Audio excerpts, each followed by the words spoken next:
Hello everyone. Welcome back to my YouTube channel. Learning Exploring Keep Shining. This is second video of the Python series.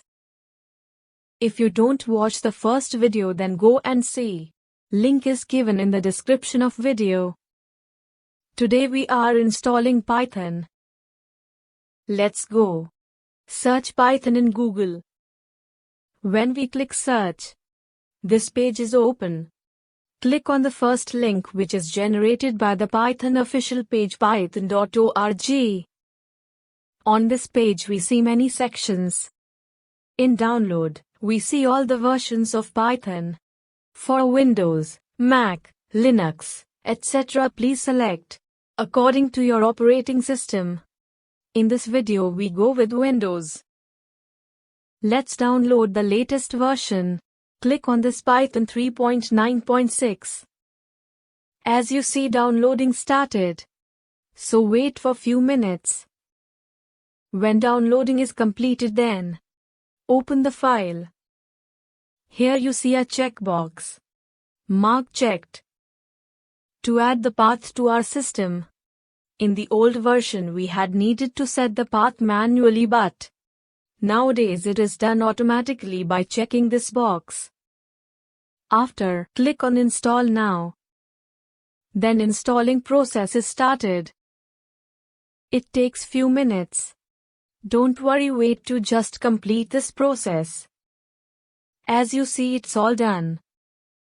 Close this. Let's go and check Python is installed or not on our computer. For checking, go to the search bar and type cmd, then enter. Command prompt is open now.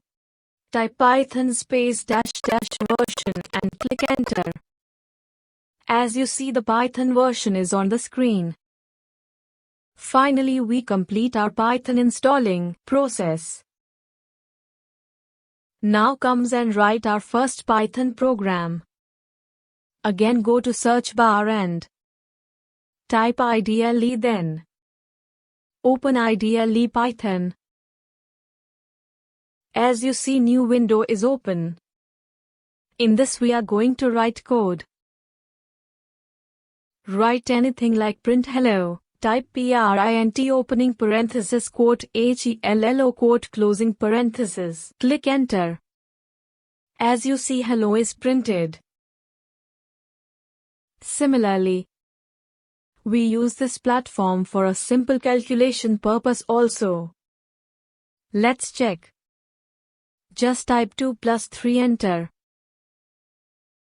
We get 5. Again I write another program. A equals 1, enter. B equals 2, enter. C equals A plus B, enter. Print opening parenthesis C closing parenthesis, enter. Yes, we get result. Finally we did. But in this window, we are able to write 1 or 2 line code only. Oops. Don't worry. In next video we learn how to write long program. Thank you. Stay connected with me for more videos. And please subscribe to my channel. Like the videos. And share. And comment. Thanks for watching.